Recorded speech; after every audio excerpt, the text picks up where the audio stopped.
I'm Suzannah, and with my colleagues Alex and Lisa, we created Santa Draws. If you've ever played Secret Santa before, there's always one person you dread to choose, either because you don't know them very well or you're extremely last minute thinking of ideas. Santa Draws removes that dread. The concept is simple.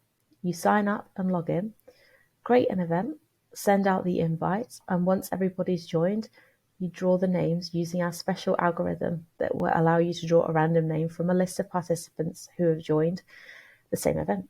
It's impossible to draw yourself. From there, you can add your likes and dislikes for inspiration to others, and we even go one step further with our USP, allowing you and the other members to anonymously enter gift ideas for everyone in the event. These gift lists are only visible to whoever has drawn your event. But how did we do this? We started off with planning, and more planning. We used Figma to piece together how all the components work together and communicate with the back end, what tables we need and what each would contain, and what Axios requests we will need in order to get, add to, edit, and delete the information.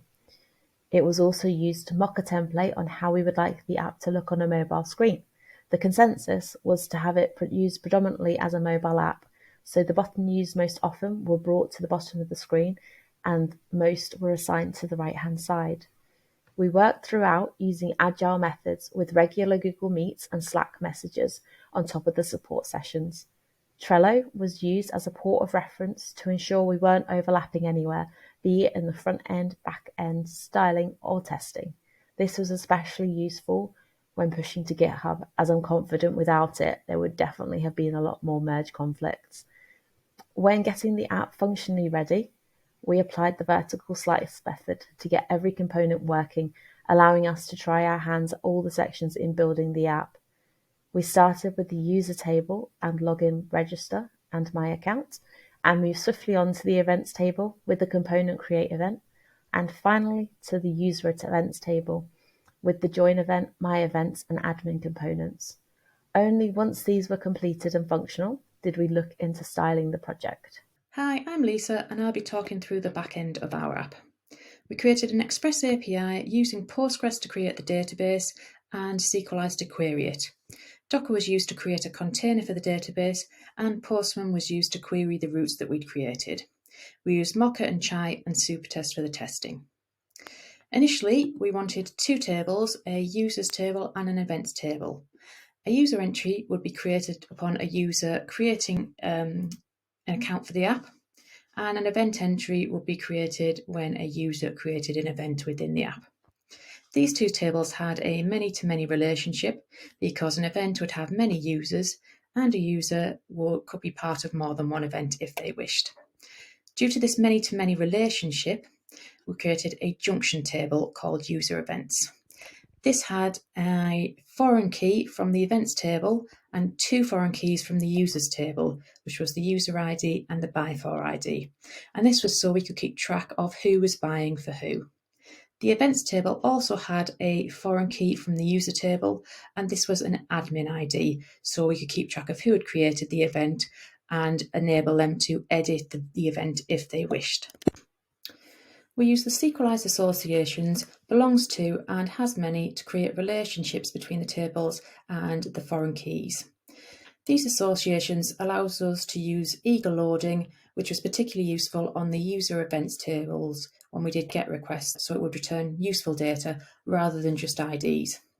Now, because we had two foreign keys in the user events table, which came from the user table, we used an alias on one of them, which we called buy for ID. We also used an alias on the foreign key from the event table, and we called that admin ID, and that was just for clarity. Finally, we use JWT authorization middleware that upon registration checks that the email being registered is already in use in the database, and then it hashes the password. Then upon login, it checks that the email is in the database, verifies the password using bcrypt, and finally generates JWT token for the local storage. Hi, I'm Alex, and I'm going to be running you through the front end of our app. The technologies that we used were HTML, Sass for the styling, NPM, Axios to handle all of the requests, React as our JavaScript library, and Git for version control. Our app features a lot of conditional rendering throughout.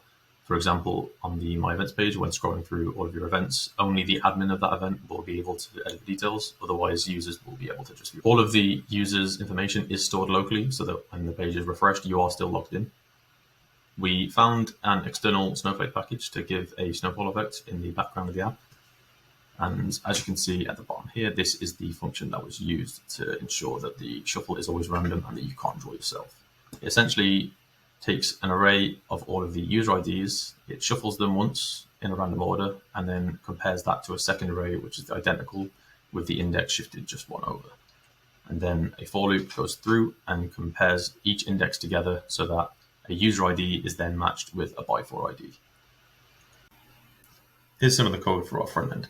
This is our main app component, and as you can see in our routes, we have our conditionals for whether or not the user is logged in, and if they're not, they will be redirected to our login page.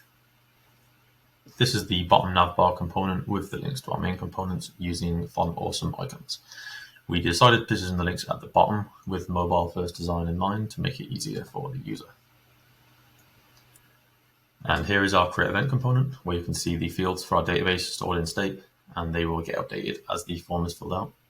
And when successfully submitted, you will be displayed with the event created page instead, which will tell you that your event was created. It will give you a link to share with other people that you want to participate, and even the event code in case you want to write it down. So we're just going to demo our app all together now. So we just want to log in. So this will be the home page if you're not logged in. Now, I don't have any events created at the moment, so I want to just go to the bottom there and create event. We have a generous budget of £10 and we'll exchange on the 15th, which is today, I guess, if you're watching it now. We'll add Lisa in, and we'll also add Alex, being good teammates, and then click submit. Now, I'm just going to copy this code over and send it over to Alex and Lisa on WhatsApp, and then they can use the code and join. So I've received the invite from Susie and will register an account with the app by adding in some basic details and a password which will be hashed. I can also toggle the visibility of the password. And I'm going to sign in.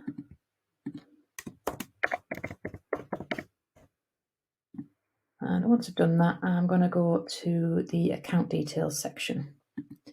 Now in here, I can see my basic details and I can edit them if I want to, and update my password if I want to, and actually add some likes and dislikes, which will give the person who has got me some ideas of what I might like bought for my Secret Santa. And I can save these changes. Now I'm going to join the event that Susie has created by entering the event code in here and joining it. And here it displays a list of names that Susie entered when she created the event, and it's got an additional button here for anyone that was maybe missed out the list.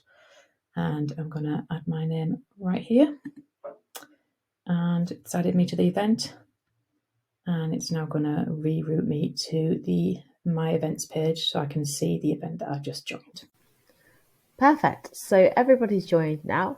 So because I created the event, I have the admin card, which means I can edit the event card. I can edit any of these details.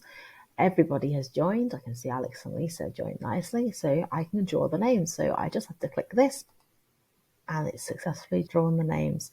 So now we have to wait and see what everybody has. Let's go and see what Alex is doing. So now that everybody's joined and the event has been drawn, I can reveal who it is I'm going to be vying for. And I'm going to be vying for Lisa. As you can see here, she's got one of her likes, that's baking.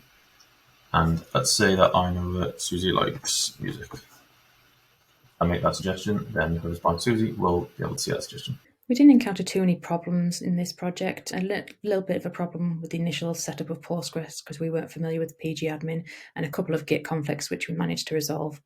Next steps would be to deploy the app and then maybe add a postal address field so that Secret Santa could be used throughout the world, to be able to send a notification to the users when the names have been drawn, and maybe to expand it for different events by adding other themes to the app using the use context hook.